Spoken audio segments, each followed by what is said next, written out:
धीमहि धियो यो न प्रचोदयात्। गायत्री मंत्र एक सरस्वती का मंत्र है जो 4 पदों में बटा हुआ है। 62 शब्दों का ये एक मंत्र है। ये शिक्षा का, सरस्वती का, सद्बुद्धि का ये मंत्र है। आज हम विचार करेंगे प्रिय बापू, आप अमर हैं। इस शब्द को सुनने से, इस वाक्य को सुनने से हमें महात्मा गांधी की तरफ ले जाते हैं। महात्मा गांधी हमारे राष्ट्रपिता भी हैं। आप जानते हैं कि इनका नाम मोहनदास करमचंद गांधी था। पढ़ने लिखने में सामान्य थे। गणित में, बीजगणित के बारे में 9वीं कक्षा के बाद ही इन्हें कुछ बीजगणित के बारे में समझ में आया था। वकालत की पढ़ाई पूरी करने के बाद कई जगह वकालत के कार्य भी किया, परंतु विशेष सफलता नहीं मिली। आपको दक्षिणी अफ्रीका में एक कंपनी में कानूनी सलाह बनाकर भेजा गया और इसके उपरांत आप दक्षिणी अफ्रीका में भारत से जाने वाले मजदूरों की दुर्दशा को आपने वहाँ देखा। ये लोग स्वयं की जागरूकता की कमी के कारण आधा जीवन जी पाते थे। रहने का स्थान अव्यवस्थित था। घरों के आगे पानी सड़ता रहता था।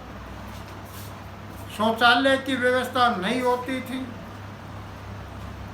लोगों को अनुशासनहीन जीवन को देखकर, यानी लोगों के अनुशासनहीन जीवन को देखकर मोहनदास करमचंद गांधी के जीवन में नई सोच पैदा हुई। मन में विचार आया कि यदि हम इन लोगों को जीवन जीने का तरीका सिखा दे तो ये लोग काम तो स्वयं ही कर लेंगे और इनकी आर्थिक स्थिति भी सुधर जाएगी। ये सोच गांधी जी के जीवन में रोशनी लाने वाली पहली सोच थी। उनके लिए एक पहला अवसर था। गांधी जी के स्वयं गांधी जी ने उनके साथ लग करके उन लोगों के घर की नालियां बनवाई, शौचालय के गड्ढे खुदवाए, सफाई को परमात्मा का दूसरा नाम दिया। पढ़ने के लिए विद्यालय खोले गए। विद्यालय में आधे दिन श्रम करवाया जाता, आधा दिन पढ़ाया जाता था। इस प्रकार गांधी जी ने स्वावलंबी होने का पाठ सिखाया। उन्होंने दक्षिणी अफ्रीका में मानवता के पाठ को सीखा। सभी प्राणी, प्रकृति और प्रत्येक तत्व परमात्मा के द्वारा बनाया गया। फिर मानव द्वारा मानव में भेदभाव क्यों है? कोई व्यक्ति अपना रंग स्वयं नहीं बना सकता। ये सब प्रकृति और वातावरण पर निर्भर करते। मनुष्य का तो इनमें कोई लेना देना नहीं है। फिर ये आपस में भेदभाव क्यों करते हैं? यह केवल मन का काम है। मानव की सोच का अंतर है। इस विचार को आध्यात्मिकता से जोड़ा गया। मानवता का पाठ लोगों को पढ़ाया। और दक्षिणी अफ्रीका में गोरे और काले का भेद मिटाने के लिए संघर्ष किया। संघर्ष करते समय आंदोलन की व्यवस्था का खर्च होता था, खर्च सहयोगियों से मांगा जाता था, लेकिन एक अवसर पर सहयोगी खर्च नहीं भेज पाए। गांधी जी पुणे, उन्होंने अपनी अपील भेजी और समाचार स्वामी श्रद्धानंद को मिला। स्वामी श्रद्धानंद जी एक सन्यासी व्यक्ति थे। उन्होंने चंदा इकट्ठा किया और गांधी जी के आंदोलन में सहयोग करते रहे। स्वामी जी का उनसे कोई परिचय नहीं था, फिर भी बार बार सहयोग भेजते रहे। इस बात का गांधी जी पर गहरा प्रभाव पड़ा। जब गांधी जी भारत वापिस आए तो उनके मन में विचार आया कि स्वामी श्रद्धानंद जी से मिलना चाहिए। उन दिनों दक्षिणी अफ्रीका में गांधी जी की पहचान हो चुकी थी और उसी प्रभाव से अंग्रेज सरकार भारत में भी सचेत थे।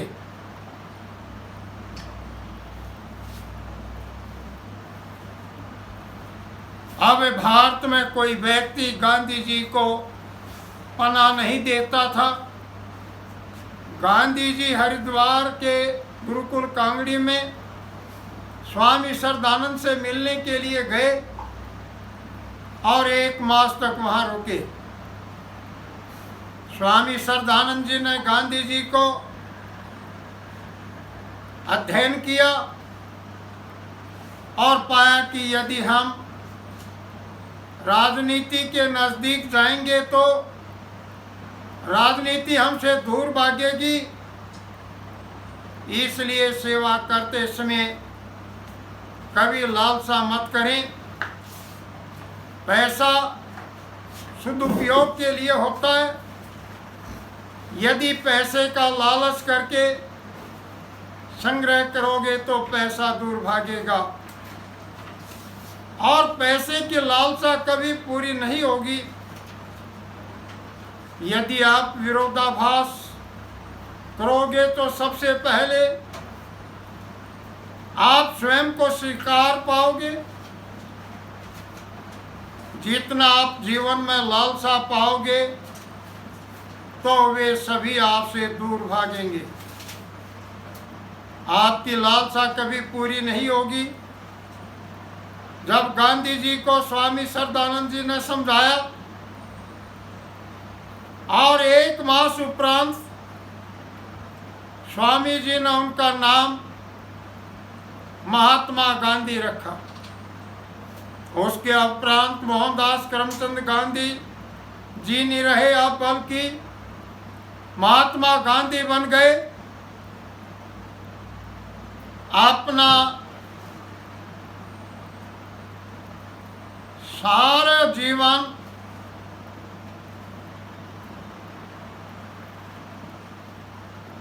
मानव के लिए उन्होंने लगाया। वर्तमान को श्रेष्ठ बनाने के लिए कहा।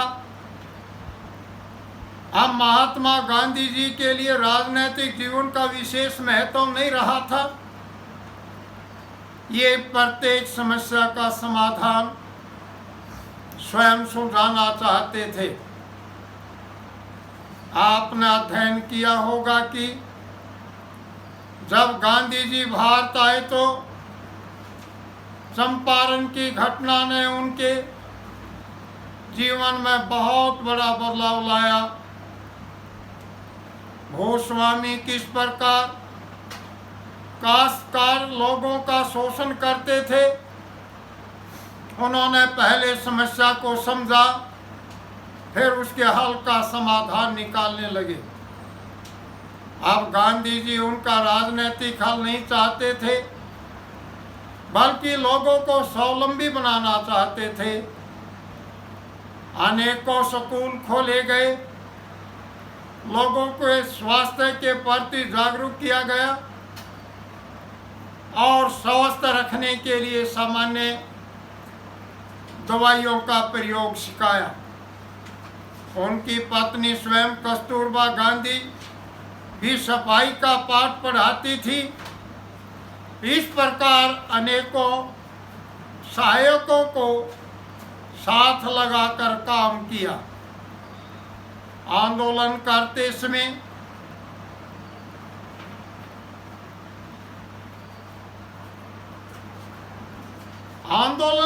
समय भी सभी आश्रमों का, सभी सहायकों का बराबर ध्यान रखा करते थे। अब महात्मा गांधी के सामने अमीर गरीब, पुरुष महिला, जाति धर्म आदि का भेदभाव नहीं रहा था। इन्होंने इस पाठ की सीख या इस पाठ को उन्होंने सीख लिया था कि कच्ची नींव पर स्थायी मकान नहीं बनाया जा सकता। इसलिए वो भारतीयों की नींव अपनी संस्कृति से जोड़कर पक्की बनाना चाहते थे। महात्मा गांधी कर्म को महान मानते थे। वे कहा करते थे कि मनुष्य का कर्म जीवन उनके कर्मों तथा वचनों, भूलों और उपलब्धियों से निरंतर बनता रहता है। वे चाहते थे ये जीवन रूपी मकान कच्चा नहीं बल्कि उपयोगी होना चाहिए,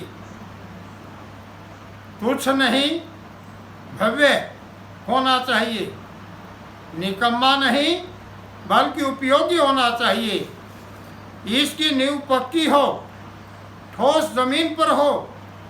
महात्मा गांधी ने हम सभी को ये पाठ सिखाया कि हमें सत्यनिष्ठा और सच्चाई एवं उजागर रखने की तत्परता होनी चाहिए।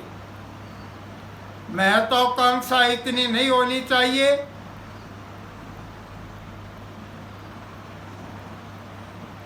जितना आटे में नमक समाज के उतना ही होना चाहिए जिसे हम पूर्ण कर सकें।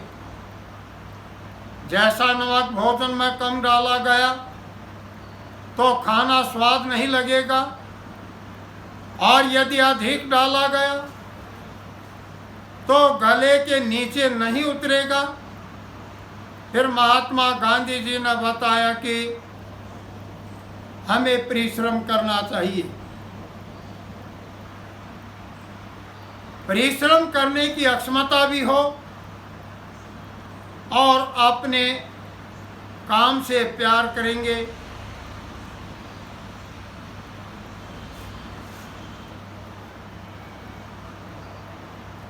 और अपने कर्तव्यों का पालन करने वाला व्यक्ति सुखी और रचनात्मक दृष्टि वाला होना चाहिए।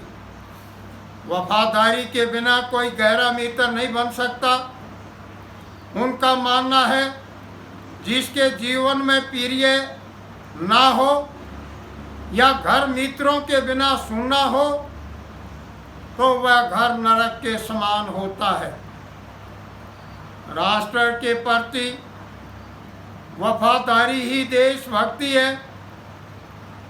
वे कहा करते थे कि व्यक्ति में समझदारी होनी चाहिए ताकि वे सही और गलत का मूल्यांकन कर सके। नैतिक बुद्धि, चिंतन और व्यवहारिक बुद्धि का पाठ अपने जीवन में अपनाकर हमें सिखाया। नैतिक साहस के साथ आत्मनिर्भरता और आत्मविश्वास गांधी जी के जीवन में मुख्य पाठ थे। महात्मा गांधी जी के जीवन में हिंसा का कोई स्थान नहीं था। वे अहिंसा परमो धर्म मानते थे। गांधी जी ने जीवन जीने का तरीका सिखाया। उन्होंने बताया कि संसार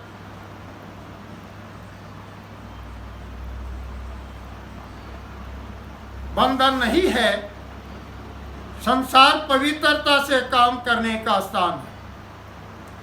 यही तो स्वर्ग है। उन द्वारा किया गए काम आज उनको अमर रख रहे। महात्मा गांधी हम सब के प्रिय थे, प्रिय है और वे अमर हैं।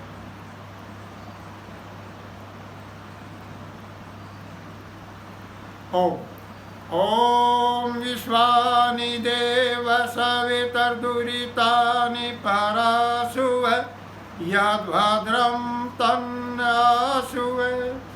ओम शांति शांति शांति। ओम।